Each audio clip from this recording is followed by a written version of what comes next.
Hello students. इस video में हम लोग पढ़ेंगे एडी करेंट्स। स्टूडेंट्स, जब किसी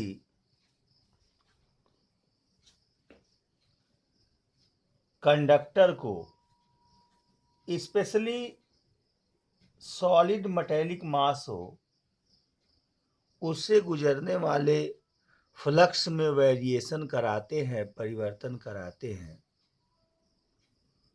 तो उसमें पूरे मटेरियल में एक करंट इंड्यूस्ड हो जाती है। उससे गुजरने वाले फ्लक्स में वेरिएशन के नाते मेटेलिक शीट में या मेटेलिक मास में एक करंट इंड्यूस्ड हो जाती है, जो एक क्लोज्ड लूप या सर्कुलर रिंग्स या क्लोज्ड लूप के फॉर्म में फ्लो करती है। ऐसी करंट को एडी करंट्स कहते हैं। जैसे कोई भी शीट है या एक्सपेरिमेंट देखेंगे, कुछ एक आध दो एक्सपेरिमेंट्स देखेंगे जिसके आधार पर इस बात को एक्सप्लेन करेंगे। स्टूडेंट्स, इस फिगर को गौर करेंगे। एक स्ट्रॉन्ग मैग्नेटिक फील्ड है। ये नॉर्थ पोल है मैग्नेट का और ये साउथ पोल है।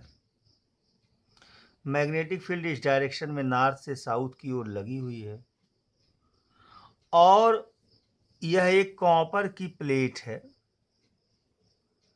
जो वर्टिकल प्लेन में हैंग की गई, लटकाई गई है। यहाँ खूंटी से, किसी पेग से या रिजिड सपोर्ट से उसे मैग्नेटिक फील्ड में लटका दिया गया है। इसके बाद इसे ऑसिलेट करा दिया जाता है ऐसे, तो ये इस प्रकार से आगे पीछे ऑसिलेट करेगा ऐसे।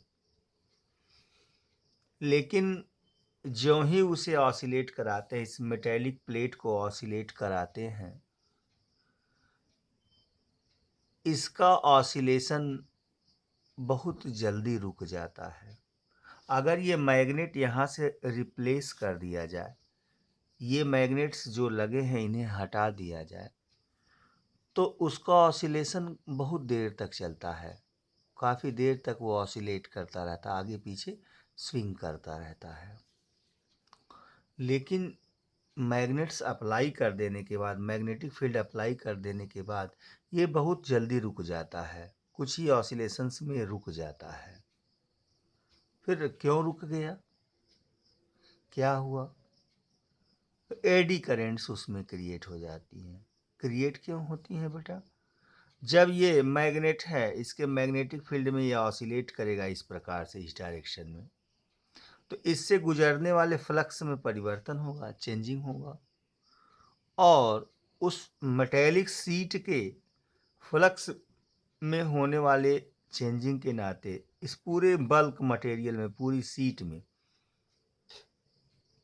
एक करंट इंड्यूस्ड हो जाएगी जो क्लोज्ड पाथ में फ्लो करेगी। जैसा कि फिगर में आप लोग देख रहे होंगे, यहाँ एक करंट, फिगर में देखिए ये करंट एक क्लोज्ड पाथ में, दूसरी देखिए यहाँ इस प्रकार से, तीसरा इस प्रकार से, पूरे मेटेलिक शीट के अंदर सर्कुलर रिंग्स या क्लोज्ड लूप, रेक्टेंगुलर लूप के फॉर्म में करंट फ्लो करना क्या हुई, शुरू हो गई। इसी करंट को क्या कहते हैं, एडी करंट कहते हैं। अब इसका एक्सप्लेनेशन देखेंगे, ऐसा क्यों हुआ, वो तुरंत क्यों रुका, जल्दी से क्यों रुक गया। दरअसल जब हम इसे ऑसिलेट करा रहे थे तो इससे फ्लक्स चेंज हो रहा था, और फ्लक्स चेंजिंग के नाते ही ये एडी करेंट्स इसमें, इस मेटेलिक शीट में क्रिएट हुई। अब इन मेटेलिक शीट्स के क्रिएट होने, इन एडी करंट के क्रिएट होने के नाते, अब यहाँ अगर हम लेंज लॉ अप्लाई करें, लेंज लॉ क्या कहता है कि इंड्यूस्ड करंट सदैव उस रीजन का अपोज करती है, उस कारण का विरोध करती है जिसके नाते वो स्वयं प्रोड्यूस होती है।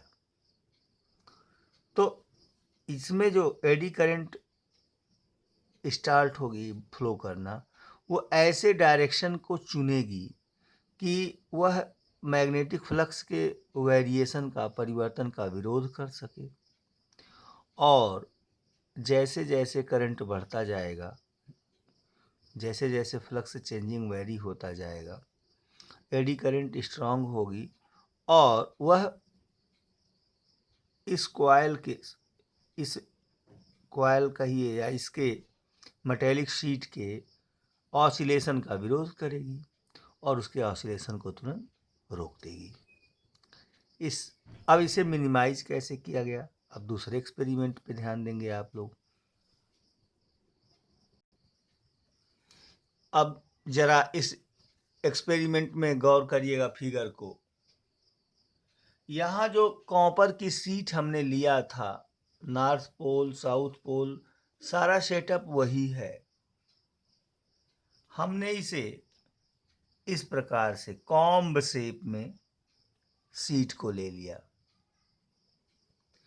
तो एडी करेंट्स तो जनरेट हुई। जब हम इसे ऑसिलेट करना शुरू कराए तो अब ऑसिलेशन काफ़ी देर तक हुआ in comparison to plain metallic sheet. इस तरह का कॉम्ब लाइक स्ट्रक्चर में जब हम मेटल शीट को लिए और उसे ऑसिलेट कराए तो काफ़ी देर तक उसका ऑसिलेशन क्या हुआ स्टूडेंट्स, चलता रहा। इसका मतलब एडी करेंट्स का इफेक्ट कम हुआ। तो फिर कम कैसे हुआ, क्यों हुआ? अब जब हम ऑसिलेट कराए इस कॉम्ब लाइक मेटेलिक शीट को, तो एडी करेंट्स तो प्रोड्यूस हुई, लेकिन अब वो फ्लो करने के लिए इस प्रकार से लूप बनाने के लिए एवरी पार्ट से हो के यहाँ तक गए, तो जो पाथ था उनका लॉन्ग हो गया। ये लूप पूरा ऐसे देखिए, ऐसे, फिर ऐसे, ऐसे, ऐसे, ये पाथ क्या हो गया, लूप का पाथ जो है वो बढ़ गया। और आप जानते ही हैं कि जब किसी कंडक्टर की लंबाई बढ़ती है तो रेजिस्टेंस बढ़ जाता है, और रेजिस्टेंस बढ़ता है तो करंट को अपोज करता है। इस प्रकार से अगर हम प्लेन मेटेलिक शीट की जगह पे कॉम्ब लाइक स्ट्रिप्स का प्रयोग करें तो एडी करंट के इफेक्ट को कम कर सकते हैं। तो इस एक्सपेरिमेंटल डिमॉन्स्ट्रेशन से एडी करंट क्रिएट होना और उसके मिनिमाइज होने की फिनोमिनन को आपने देखा स्टूडेंट्स। इसके अलावा ट्रांसफार्मर्स में जब हम उसकी कोर का चुनाव करते हैं तो उसके कोर में सॉफ्ट आयरन कोर की पतली पतली पत्तियों का, ब्लेड्स का प्रयोग करते हैं और उनके बीच में इंसुलेटर्स लगा देते हैं। कोई वार्निश या कोई ग्लू लाइक इंसुलेटर लगा देते हैं, यानी सेपरेटेड पतली पतली स्ट्रिप्स को एक दूसरे के ऊपर रखकर एक मोटा आयरन कोर बनाया जाता है ट्रांसफार्मर का, एडी करेंट्स को मिनिमाइज करने के लिए। अब हम एडी करेंट्स के इफ़ेक्ट्स की बात करेंगे। दोनों इफ़ेक्ट्स हैं बेटा, डिजायरेबल भी और अनडिजायरेबल भी। एडी करेंट्स के दोनों तरह के इफेक्ट हैं। तो what are eddy currents? The currents which generate in metallic mass or metallic sheet when flux linked with the bulk mass or metallic sheet is changed. These currents flows in the complete mass of the body in the form of closed loop or whirlpool, WHIRL, whirlpool। इस form में ये क्या करती हैं, flow करती हैं।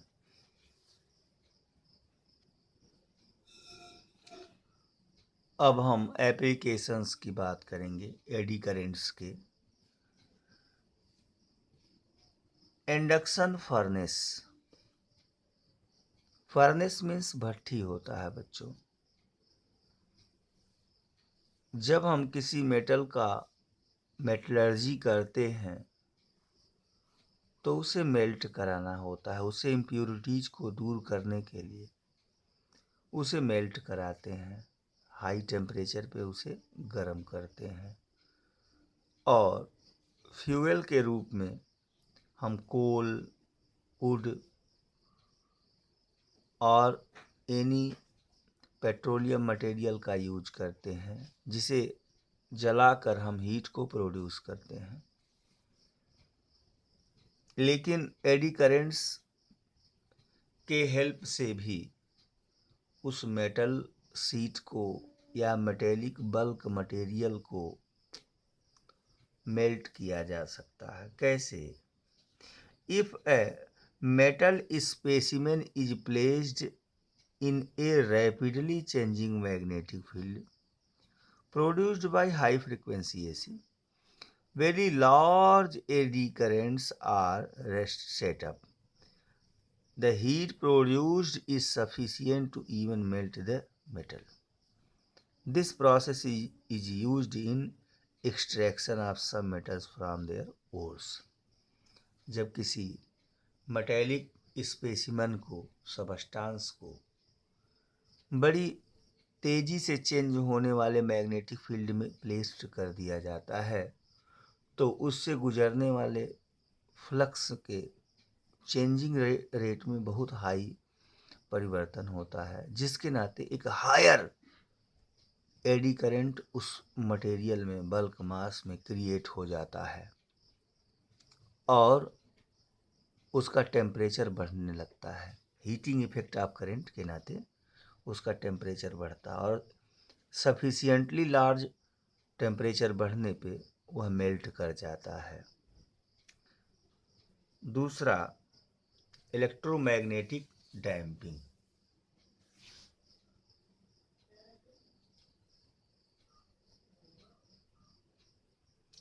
दूसरा, electromagnetic damping. When a current is passed through a galvanometer, its coil suffers few oscillations before coming to rest in the final position. जब किसी गैल्वेनोमीटर में करंट पास किया जाता है तो रेस्ट पोजीशन में आने से पहले जो कॉइल है गैल्वेनोमीटर की, जो गैल्वेनोमीटर के कोर के अंदर कॉइल होती है, वो कुछ ऑसिलेशंस सफ़र करती है, होता है। अगर उसे किसी मेटेलिक जैसे एल्यूमिनियम या कॉपर के फ्रेम पर टर्न करके बनाया जाए कॉइल को, तो एडी करेंट्स क्रिएट हो जाते हैं उसमें, जो उस कॉइल को रेस्ट में तुरंत ले आते हैं। करंट